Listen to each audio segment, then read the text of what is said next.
आप में से कई सारे लोग जो हैं वो ये सोच रहे होंगे कहीं ना कहीं कि वेल प्लेड नीदरलैंड्स, काफ़ी अच्छा आपने खेला। पहले मैच में आपने यही सोचा होगा कि वेल प्लेड, बहुत अच्छा आपने खेला। यही सबसे बड़ी दिक्कत है कि ये टीम वेल प्लेड तक ही लटक जा रही है और जीत की तरफ बढ़ नहीं रही। क्योंकि अगर आपकी सोच ही, अगर आपकी रीच ही इतनी होगी कि नहीं हमें 2-3 मान के चलिए 10 नंबर है, हमें सिर्फ 2 तक ही पहुंचना है, 2 सीढ़ियों तक ही पहुंचना है, उससे आगे हम नहीं पहुंच सकते, तो फिर आप उससे आगे कभी पहुंच ही नहीं पाएंगे। ये सबसे बड़ी बात। अगर आप वेल प्लेड की गाड़ी पे ही अटके रह जाएंगे तो आप उस विन वाले टैग को, डब्ल्यू वाले टैग को कभी नहीं हासिल कर सकते। इसीलिए सिर्फ वेल प्लेड से काम चलाने के बजाय जहां पर गलतियां हैं वहां बताना, उस पर काम करना, तभी जाकर आप उस वेल प्लेड से विन की सफर के तरफ निकलेंगे और उस विन को ग्रैब भी करेंगे। अगर वेल प्लेड से ही काम चलाना है तो फिर डेफिनेट यकीन मानिए अगले 10 साल में भी वेल प्लेड की ही गाड़ी आप जो नाम है वो जपते रहेंगे, विन तक गाड़ी पहुंचेगी नहीं। तो खैर ये बात हो गई उनके लिए जो ये वेल प्लेड का नारा हर मैच में लगाते रहते हैं। हाँ, लेकिन जीत टीम को मिले, एक में 80 रन से हार, एक में 99 रन से हार, फिर भी वेल प्लेड का फालतू का गूंज लगाते रहते हैं। और ऊपर से ये वो टीम है, आप ये नहीं भूल सकते कि ये वो टीम है जो ओडीआई सुपर लीग खेल कर आई है। हाँ। बाकी एशिया टीम की तरह क्रिकेट वर्ल्ड कप लीग 2 नहीं, या फिर और लोकल टूर्नामेंट्स नहीं। ये वो टीम है जिन्होंने 20-25 मैचेस जो है फुल नंबर के खिलाफ खेले थे, और ये वो टीम है जिसमें से आधे दर्जन प्लेयर हमें काउंटी खेलते हुए नजर आते हैं। तो ये काफी कम्पिटिटिव क्रिकेट खेलते हुए नजर आते हैं। लेकिन इतने जब बड़े प्लेटफॉर्म पे परफॉर्मेंस देने की बारी आई तो बैक टू बैक दोनों गेम्स में कोई क्लोज कॉन्टेस्ट भी नहीं, एक तरफा और काफी बड़ी हार अब तक देखने को मिली है। तो बहाने कम होते जा रहे हैं और सवाल जो है वो कहीं ना कहीं और ज्यादा बढ़ते जा रहे हैं कि आखिर ये परफॉर्मेंस आगे इतना खराब निकल कर क्यों आ रहा है। आज इस पर चर्चा जरूर करेंगे आज के मैच की, तो हमने शुरू में आपको क्लियर कर दिया। उसके बाद बात करते हैं पोल की। आज जो हमने पोल रखा, हमने आपसे पूछा था कि कितने प्लेयर्स नीदरलैंड के हाफ सेंचुरी लगाने में कामयाब रहेंगे, तो 36% लोगों ने कहीं ना कहीं सही जवाब दिया था। उन्होंने कहा था सिर्फ एक बैट्समैन जो है वो पार लगा पाएंगे। बाकी अगर हम देखें तो 64% ने जो है वो गलत पोल में आज कहीं ना कहीं प्रेडिक्ट किया। 46% ने 2 कहा था जो कि हो नहीं पाया। बाकी सब ने 10, 8, 5 करके लगाए थे। तो कल भी पोल आएगा, पोल वोट जरूर करिए और देखिए कि क्या आप सही जा रहे हैं या फिर नहीं। आज के मैच की बात करें, सबसे पहले अगर हम स्कोर्स को ही देख लें तो न्यूजीलैंड ने पहले 322 रन बनाए, 7 विकेट के नुकसान पर 50 ओवर में उन्होंने कंप्लीट किए। वहीं पर नीदरलैंड्स की बात करें 223 रन पर पूरी की पूरी टीम ऑल आउट हो गई 46.3 ओवर खेलकर, जहां पर अंडर लाइट चेज इतना टफ बिल्कुल भी नहीं होने वाला था। खैर, एंड फेस बाय फेस सबसे पहले जानते हैं, फिर जरा डिस्कशन पे उतरेंगे। आज नंबर गेम्स की बात नहीं होगी, आज फैक्ट पे बात होगी और परफॉर्मेंस पे बात होगी। जरूर। देखिए, फेस बाय फेस की बात करें 1 से 10 ओवर की, तो न्यूजीलैंड ने 63 रन बनाए और कोई विकेट उनका गिरा नहीं इस फेस में। वहीं नीदरलैंड की बात करें तो 35 रन 35 रन उन्होंने बनाए और 1 विकेट का नुकसान यहाँ टीम को हुआ। बहुत यहाँ पर वे अहेड यहाँ पर था न्यूजीलैंड की। अगर हम बात करें तो एक लीड यहाँ लेता हुआ, एक फेस की लीड न्यूजीलैंड ने ली। वहीं दूसरे फेस में अगर हम देखें तो 175 रन यहाँ पर बनाए न्यूजीलैंड ने, और वहीं पर 103 विकेट के नुकसान पर, और नीदरलैंड ने 161 रन बनाए 6 विकेट के नुकसान पर। तो ये फेस भी, सेकंड फेस 11 से 40 ओवर का, ये भी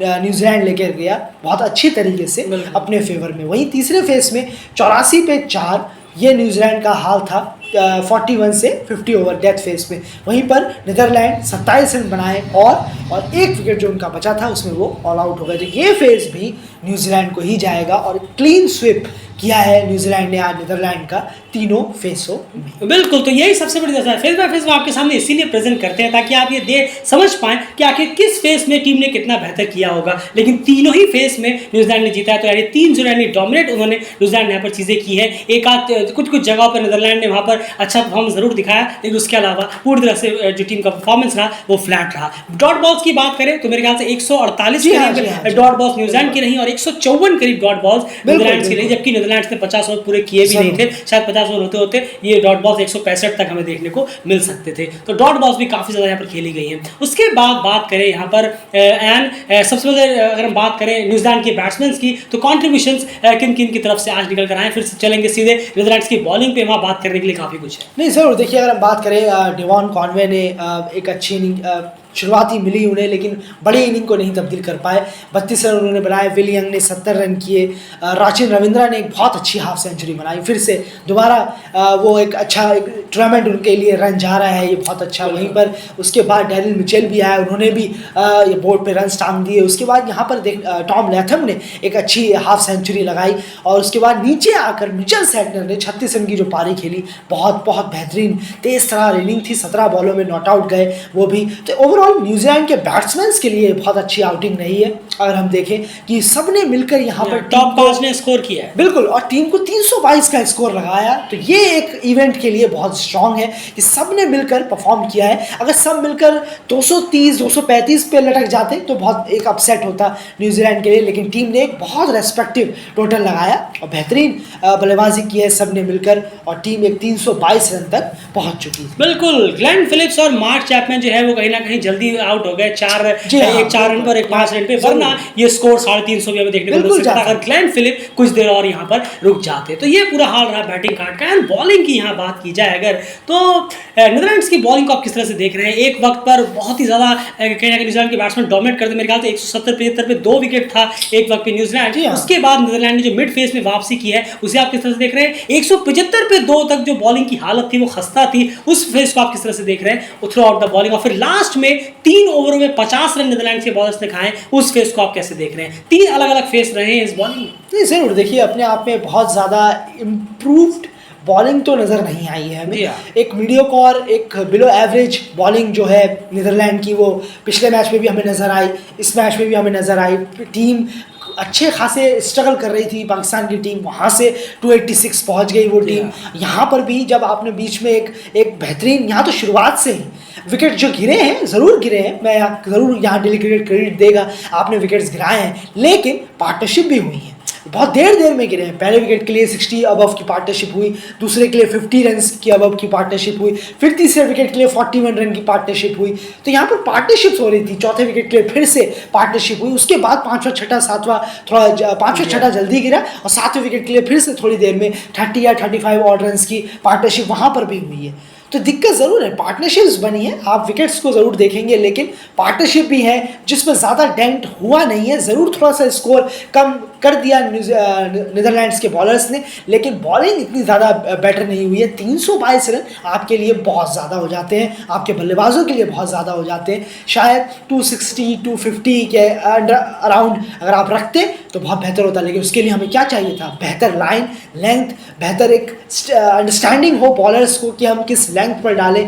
बहुत ही ख़राब रही है, और क्लास बैटिंग रही है सामने। जिस तरीके की न्यूजीलैंड की बैटिंग रही है उसके सामने बहुत मुश्किल था कि नीदरलैंड कुछ बेहतर यहाँ शो दिखा पाए। बिल्कुल सही कहा आपने। और नीदरलैंड्स ने फील्डिंग में भी कहीं ना कहीं कुछ कैच ड्रॉप्स किए हैं, रनआउट मिस किए हैं, वो भी कहीं ना कहीं इसमें और ज़्यादा फ्रस्ट्रेशन और जो एम्बैरसमेंट को जोड़ देता है। पॉल वैन मैकरम जब 322 रन बनाया, टीम 323 चेस करने थे टीम को, तो पॉल वैन मैकरम ने मिड इंटरव्यू में अपने कहा कि हम चाह रहे थे कि कम से कम अंडर 300 उन्हें रोकने की, तो यानी खुद ब खुद वो ये मानते हैं कि डेफिनेटली रन जो है वो ज़्यादा हो चुके हैं 322। उसके बाद फिर उन्होंने एक चीज़ और यहाँ पर जोड़ी कि हम कॉन्फिडेंट हैं कि हम इसे चेस कर सकते हैं। 375 हमने वेस्ट इंडीज के खिलाफ चेस किया था, तो इसे तो हम डेफिनेटली चेस करने के बारे में जरूर सोचेंगे। डेफिनेटली आप ये कहेंगे कि हाँ एक मोटिवेशनल लाइन होती है, अभी तो नहीं कहेंगे कि हाँ कि हम हार जाएंगे वगैरह वगैरह, लेकिन यहाँ पर एक चीज सोचने वाली बात है कि यही तो रीजन है सबसे बड़ा कि आज आप इस वर्ल्ड कप में खेल रहे हैं वो वेस्ट इंडीज को हरा कर। बिल्कुल, और ये आपको समझना चाहिए कि वेस्ट इंडीज किस स्तर की अब टीम हो गई है कि उनके खिलाफ 370 मारना कोई बड़ी बात नहीं रहेगी। बिल्कुल, आप 370 मार कर उन्हें हरा भी दिया और आप आज उनकी गद्दी लेकर, किसी की भी गद्दी हो लेकर आप आराम से यहाँ पर बैठे हुए हैं। वेस्ट इंडीज अब वो टीम नहीं रही कि आप उसको ये जरूर कह सकते हैं कि हमने एक फुल मेंबर को हराया, जाहिर सी बात है। लेकिन वेस्ट इंडीज को हराकर इतना कोई ज्यादा कहना कि नहीं वेस्ट इंडीज को हराकर कोई बहुत बड़ा वो किया, डेफिनेटली नहीं। क्योंकि वेस्ट इंडीज आज की डेट पर आप देखिए T20 वर्ल्ड कप में पहले रूप से स्टेज से बाहर हो जाती है और इस ओडीआई वर्ल्ड कप में क्वालिफाई तक नहीं कर पाती है। और परफॉर्मेंस आपने देखा है ओडीआई सीरीज में बैक टू बैक वो लगातार सालों से हार ही रहे हैं अगर हम देखें ज्यादातर मेजॉरिटीज में। तो डेफिनेटली 322 इतना आसान नहीं था। आपको देखना होगा वेस्ट इंडीज और न्यूजीलैंड की बॉलिंग बॉलिंग अटैक में बहुत बड़ा फर्क है और कप्तानी में भी बहुत बड़ा फर्क है। तो ये सारी चीजें खैर मोटिवेशन लाइन हो जाती हैं। टीम जब चेस करने के लिए इसे आई तो विक्रमजीत और मैक्स राउड एक और बार यहाँ फ्लॉप होते हुए नजर आए। विक्रमजीत ने पहले मैच 50 जरूर मारी थी, लेकिन आज दोनों ही फ्लॉप हुए। विक्रमजीत शायद 12 रन पर और मैक्स राउड 16 रन बनाकर यहाँ पर आउट हो गए। उसके बाद कॉलिन एक्करमैन ने एक अच्छी इनिंग यहाँ पर जरूर खेली 69 रन की 73 बॉल्स में, लेकिन डेफिनेटली यहाँ पर जितनी उनकी तारीफ बनेगी उससे ज्यादा यहाँ पर उनकी क्रिटिसिज्म होनी चाहिए। क्रिटिसिज्म से हमारा मतलब है कि उनकी क्या गलती है उसे सामने बाहर निकालना चाहिए। एंड क्या गलती करती, 69 रन खेलने के बावजूद भी इस तरह की गलती एक्सेप्टेबल नहीं है। बिल्कुल सही कहा आपने, और उन्होंने इतना पुअर शॉट खेला, रिवर्स स्वीप, पिछले मैच में भी स्वीप खेलकर बोल्ड हुए थे, इस मैच में रिवर्स स्वीप खेलकर आउट हुए थे। लगता है हमें यही ट्रेंड देखने वाला दिखेगा कॉलिन एक्करमैन की तरफ से।